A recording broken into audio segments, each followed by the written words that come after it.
సువార్త మనకు వినిపించాడు. రెండవ మాట రక్షణ సువార్తను మనకు తెలియజేస్తూ ఉంది. లూకా సువార్త 23వ అధ్యాయము 39 నుంచి 43 వరకు నేను చదువుతాను. దయచేసి మీరు గమనించాలని కోరుతున్నాను. లూకా సువార్త 23వ అధ్యాయము 39 నుంచి 43 వరకు. వేలాడబడిన ఆ నేరస్తులలో ఒకడు ఆయనను దూషించుచు, నీవు క్రీస్తువు కదా, నీవు రక్షించుకొనుము, మమ్మను కూడా రక్షించుమని చెప్పాను.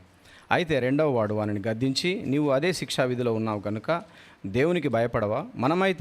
మనకైతే ఇది న్యాయమే, మనం చేసిన వాటికి తగిన ఫలం పొందుచున్నాం. కానీ ఈయన ఏ తప్పిదమును చేయలేదని చెప్పి ఆయనను చూచి, యేసు, నీవు నీ రాజ్యంలోనికి వచ్చినప్పుడు నన్ను జ్ఞాపకం చేసుకొనమనెను. అందుకు ఆయన వానితో, నేడు నీవు నాతో కూడా పరదైసులో ఉందువని నిశ్చయంగా నీతో చెప్పుచున్నాను. నేను ఒక చిన్న మాట ప్రార్థన చేసుకుందాము. దేవా, నీకు వందనాలు, స్తుతులు, స్తోత్రములు. నీ వాక్యము ధ్యానించడానికి ఇక్కడ నిలబడి ఉండగా పరిశుద్ధాత్మ దేవా, ఈ స్థలం అంతటిని, నన్ను, ఇక్కడున్న ప్రతి ఒక్కరిని నీకు ఆధీనంలోకి తీసుకొని నీ మాటలు వినిపించి మీరు మహిమ పొందుమని, మాతో మాట్లాడమని యేసయ్య పరిశుద్ధ నామమున అడుగుతున్నాము తండ్రి, ఆమేన్. ఈ రెండవ మాట రక్షణ సువార్తని తెలియజేస్తూ ఉంది మనకి. ఇందాకే మనం చూసాం కదా, సేవకులు చెప్పారు దేవుడు క్షమించాడని. క్షమించే దేవుడు. ఎందుకు? దేవుని యొక్క, మన సువార్తల యొక్క సారాంశము రక్షణ. ప్రతి పాపి దేవునితో మనం కోల్పోయిన సహవాసము, మనం దాన్ని తిరిగి పొందాలి. అది మన సువార్తల యొక్క బైబిల్ గ్రంథం యొక్క సారాంశం. ఆది కాండంలో ఏదెను వనంలో ఆదాము కోల్పోయిన ఆ సహవాసము తిరిగి పునరుద్ధరించడానికి జగత్తు పునాది వేయబడక ముందే వధించబడిన గొర్రెపిల్ల యేసుక్రీస్తు ప్రభు ఈ లోకానికి వచ్చాడు. ఆయన శిలువ మీద బలియాగం చేశాడు. బలియాగం చేస్తున్న సమయంలో ఆయన పలికిన రెండవ మాట, తండ్రి, మొదటి మాట, తండ్రి వీరేమి చేయించినారు, వీరెరుగరు కనుక వీరిని క్షమించారు. రెండవ మాట, నేడు నీవు నాతో కూడా పరదైసులో ఉండు అని చెప్పాడనమాట. ఎవరితో చెప్పాడు? ఆ దొంగతో చెప్పాడు. ఈ యొక్క పిక్చర్ మనం చూసినట్లయితే ఇది ఒక ఏమంటారు దాన్ని, ఒక క్షమాభిక్ష. అంటే ఒక ఘోరమైన నేరం చేసిన ఒక అతను, శిక్ష అనుభవిస్తున్న అతను, ఒక ఏమంటారు దాన్ని, మర్సీ పిటిషన్ అంటారు. ఇంగ్లీష్లో మర్సీ పిటిషన్ అంటారు. క్షమాభిక్ష కోసం వేడుకోవడం అన్నమాట. క్షమాభిక్ష కోసం వేడుకునే పరిస్థితి. అంటే ఇంకా దేశంలో అతనికి ఉరిశిక్ష విధించారు, అతను చనిపోతాడు. అలాంటప్పుడు అతనికి ఒక దేశ అధ్యక్షునికి లేదా ఒక రాజుకు మాత్రమే అతనికి భిక్ష పెట్టే అధికారం ఉంటుంది. ఈ సందర్భంలో మనకు ఆ సన్నివేశం కనబడతా ఉంది. యేసుక్రీస్తును ఒక రాజుగా, ఈయన నేరం చేసిన నేరస్తుడు, ఆయన అడుగుతున్నాడు అనమాట తను క్షమించమని, అంటే తనకు క్షమాభిక్ష పెట్టమని అడుగుతున్నాడు. అది ఎలా అడుగుతున్నారో మనం ఈ యొక్క వాక్యంలో చూద్దాం. ఇతని బ్యాక్గ్రౌండ్ మనం చూసినట్లయితే వీరిని దొంగలుగా 4 సువార్తలలో వీరి గురించి వ్రాయబడి ఉంది. మొదటి 2 సువార్తలు, మత్తయి, మార్కు సువార్త, వీరు దొంగలని మాత్రం రాయబడి ఉంది. లూకా సువార్తలో వీరిద్దరు దేవుని దూషించినట్టు మత్తయి, మార్కులో ఉంది. కానీ లూకా సువార్తలో ఒక దొంగ మాత్రము యేసుక్రీస్తు ప్రభువును దూషించినట్లు, రెండవ దొంగ మాత్రం వారిని గద్దించి యేసుక్రీస్తు ప్రభు వారిని విజ్ఞాపన చేసినట్టు రాయబడి ఉంది. అయితే ఈ దొంగలో ఒక మార్పు జరిగింది. ఈ రెండవ దొంగలో మార్పు జరిగింది.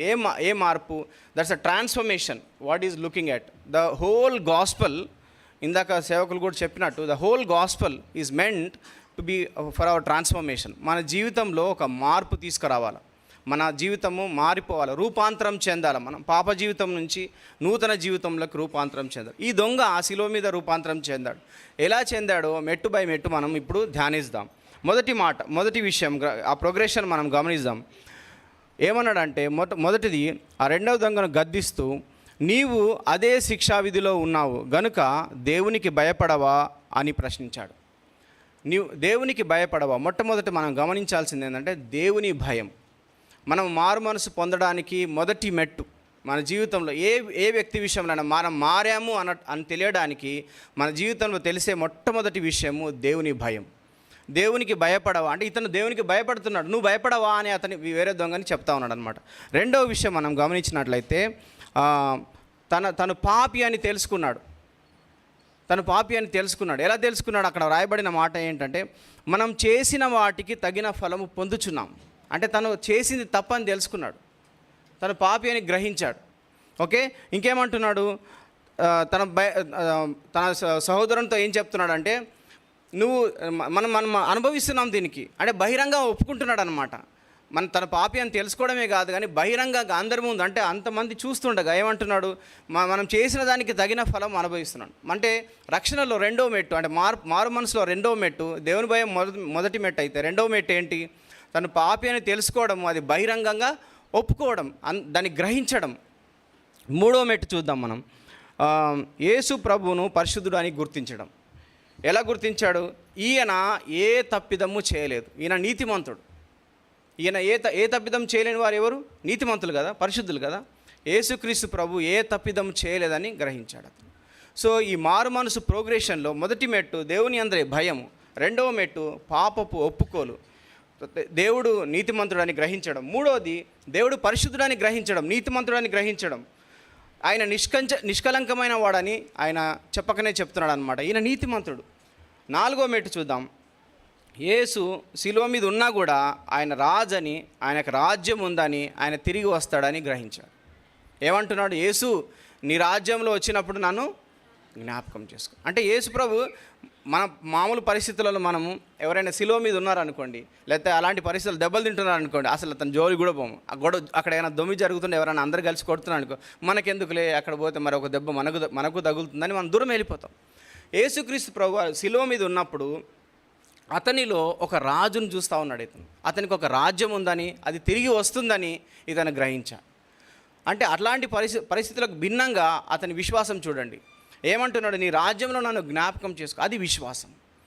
సో ఒక మనిషి మారు మనసులో ఉండే ఆ ప్రోగ్రెషన్ మెట్లు, మొట్టమొదటిది దేవుని అందలి భయం, రెండవది పాపపు టొప్పుకోలు, తర్వాత మూడోది దేవుడు నీతిమంతుడు, దేవుడు మాత్రమే పరిశుద్ధుడు, ఆయననే మనల్ని క్షమించగలడు, ఆయననే మనల్ని శుద్ధీకరించగలడని తెలుసుకోవడం, నాలుగవది ఆయన రాజ్యం ఉంది, ఆయన యందు విశ్వాసం ఉంచడం, ఆయన ఎవరు అని విశ్వాసం ఉంచడం, ఐదవది ప్రార్థన మరియు వేడుకోవడం, ప్రేయర్ అండ్ పిటిషన్. ఏమని, నీ రాజ్యంలో నన్ను జ్ఞాపకం ఉంచుకో ప్రభా, నీ రాజ్యంలో నన్ను జ్ఞాపకం చేసుకో అని తను తాను తగ్గించుకొని యేసుక్రీస్తు ప్రభువు అని వేడుకుంటున్నాడు. మరి యేసుక్రీస్తు ప్రభు వారు ఇలాంటి ప్రార్థన చేసినప్పుడు ఈ ప్రార్థనకు ఆయన ఇచ్చిన సమాధానం ఏంటో మనం చూద్దాం. అదే ఈ రెండో మాట.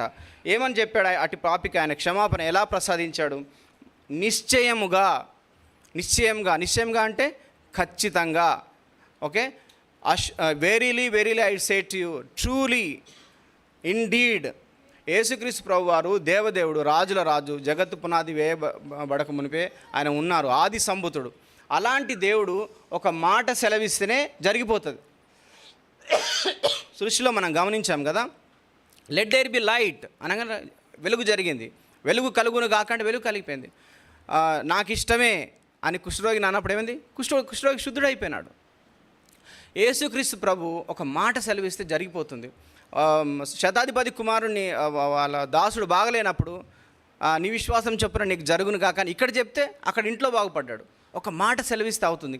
కానీ అలాంటి రాజుల రాజు, ప్రభులో ప్రభు ఖచ్చితంగా చెప్తే ఎంత బాగా జరుగుతుంది, అంత ఖచ్చితంగా జరుగుతుంది. ఆయన ఖచ్చితంగా ఏం చెప్తున్నాడు, ఇది ఖచ్చితమైన మాట. ఏమని చెప్తున్నాడు, నీతో చెప్పుచున్నాను, ఖచ్చితంగా నిశ్చయంగా నీతో చెప్తున్నాను. ఏమని చెప్తున్నాడు, నువ్వు శిలువపై వేలాడుతున్నా కానీ కనికరం అడుగుతున్న వాడిని ఆయన తృణీకరించలేదు. అయ్యో నా పరిస్థితి బాగాలేదయ్యా, నువ్వు నన్నేం అడుగుతున్నావు అని చెప్పలేదు. ఏమన్నాడు, నిశ్చయంగా నీతో చెప్తున్నాను. నీతో అనే మాట మనకు వ్యక్తిగతమైనదని తెలుస్తుంది. రక్షణ ఖచ్చితమైనది, క్షమాపణ ఖచ్చితమైనది, రక్షణ వ్యక్తిగతమైనది కూడా. నీతో చెప్పుచున్నానని చెప్పాడు.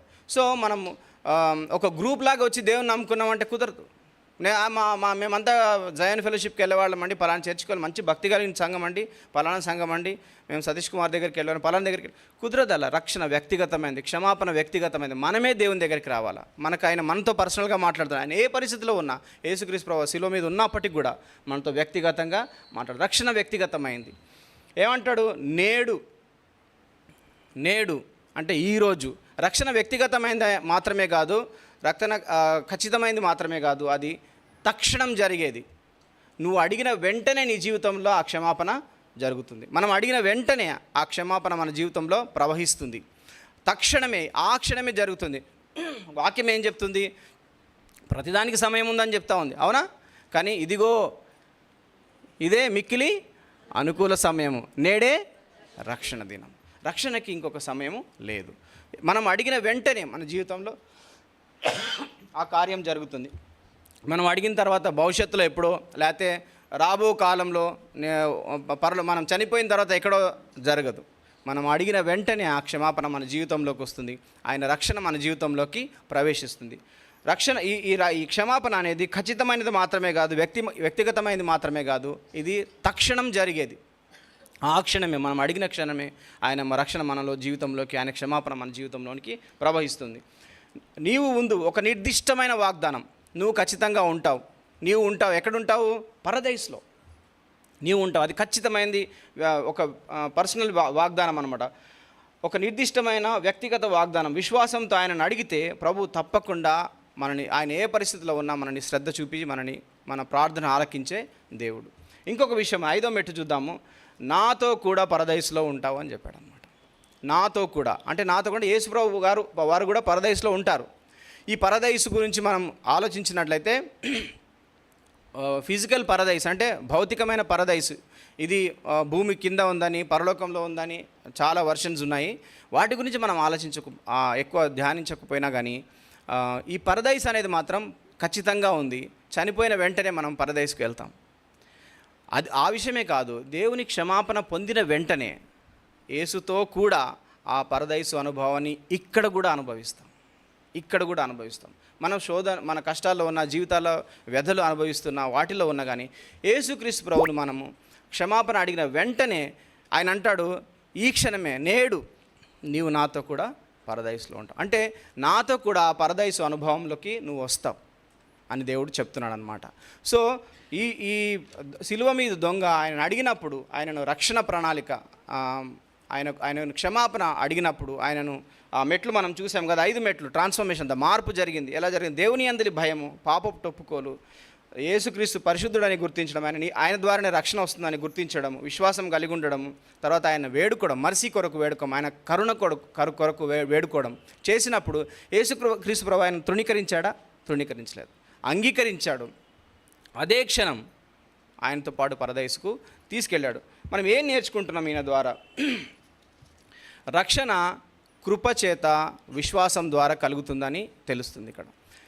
ఈ దొంగ తన జీవితంలో క్రైస్తవులుగా మనం పిలువబడే మనము, లేకుంటే క్రైస్తవ లోకం ఈ రోజును, క్రైస్తవం పుట్టినప్పటి నుంచి ఈ రోజు వరకు చేసే సత్క్రియలు, ఆచారాలు, వ్యవహారాలు ఏమి కూడా ఇతని లోపల లేవు.